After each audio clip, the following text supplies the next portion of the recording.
নমস্কাৰ মই সকলো সাংবাদিক বন্ধু বান্ধৱীসকলক মোৰ নমস্কাৰ জনাইছোঁ আপোনালোকৰ জৰিয়তে মই আমাৰ সমূহ ৰাইজক জনাব খুজিছোঁ যে ৰৈ ৰৈ বিনালে জুবিনৰ ছবিখনে ইতিমধ্যে আবেগেৰে আলোড়ন জগাইছে আৰু সেই ক্ষেত্ৰত আমাৰ জলিমেক চিনেমাই কিছু অসুবিধা সন্মুখীন হৈছে অডিটোত কিছু কাৰিকৰী বিজুতি হোৱাৰ বাবে আমি শ্ব'কেইটা চলাব পৰা নাই আজিৰ দিনটোও আমি শ্ব'ত কেঞ্চেল কৰি ৰাখিছোঁ আমি অহাকালিও অডিটোৰ সকলো প্ৰদৰ্শনী আমি বাতিল কৰিছোঁ আৰু ৩ তাৰিখৰ পৰা আমি এই প্ৰদৰ্শনী চলাব পাৰিম বুলি আমি ভাবিছোঁ আমি প্ৰায় কনফাৰ্মেই অহাকালিতো আমি গোটেইখিনি বস্তু ঠিক ঠাক কৰি ল'ম আৰু আপোনালোকে ইতিমধ্যে গম পাইছে যে যিসকলে বুক মাই শ্ব'ৰ দ্বাৰা টিকেট কাটিছে তেখেতসকলৰ আজি ৰিফাণ্ড হৈ যাব আজি নহ'লেও কালি হৈ যাব আৰু তেখেতসকলৰ পৰা এটা মেছেজ পাব যে শ্ব'টো কেঞ্চেল হৈছে মই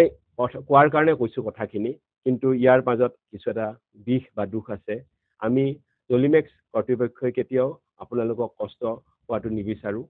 তথাপিও আমি ক'ব লগা হৈছে কাৰণ কিছু ক্ষেত্ৰত আমাৰ ক্ষমতা এইবোৰ ক্ষেত্ৰত ক্ষমতাৰ বাহিৰত গুচি যায় বিয়ণ্ড আৱাৰ কণ্ট্ৰল গতিকে সদায় দৰ্শকসকললৈ আমাৰ সন্মানীয় দৰ্শকসকলে এইটো নিবেদন আকৌ মই দুনাই কৈছোঁ যে অডিটো অহাকালি 2 নৱেম্বৰ তাৰিখে ৰৈ ৰৈ বিনালে যিমানবোৰ প্ৰদৰ্শনী আছে 6:30 9:15 বা দুপৰীয়া 12টা দুপৰীয়া আপোনাৰ ভাটিবেলা 2:45 আবেলি 5:30 সন্ধিয়া 8:15 গোটেইকেইটা শ্ব' আমি বাতিল কৰিছোঁ আৰু লগতে এইটোও জনাওঁ যে OD1ৰ যিকেইটা 6টা শ্ব' আছে সেইটো সময়মতে নিয়মিতভাৱে চলি থাকিব 7টা 9:45 12টা 12:30 PM 3:15 PM গোটেই 6 PM আৰু 8:45 OD1ত নিয়মিতভাৱে সময়মতে এইটো চলি থাকিব আমি বাতিল কৰিছোঁ শ্ব' হৈছে OD2 আৰু শেষত আকৌ কৈছোঁ আপোনালোকৰ যিটো অসুবিধা হৈছে সেই অসুবিধাৰ বাবে জলিমেক্স কৰ্তৃপক্ষই আপোনালোকৰ ওচৰত ক্ষমাৰ প্ৰাৰ্থী চিনেমা কৰ্তৃপক্ষই যেতিয়া নেকি এই গোটেই চিনেমা এক্সিবিট কৰে ইয়াত বহুত মানুহৰ কম্পনেণ্ট থাকে এটা ডাঙৰ কম্পনেণ্ট হৈছে UFO যিসকলে প্ৰজেক্টৰ ৰাখে আমিয়েই নহয় অসমৰ প্ৰত্যেকটো হলেই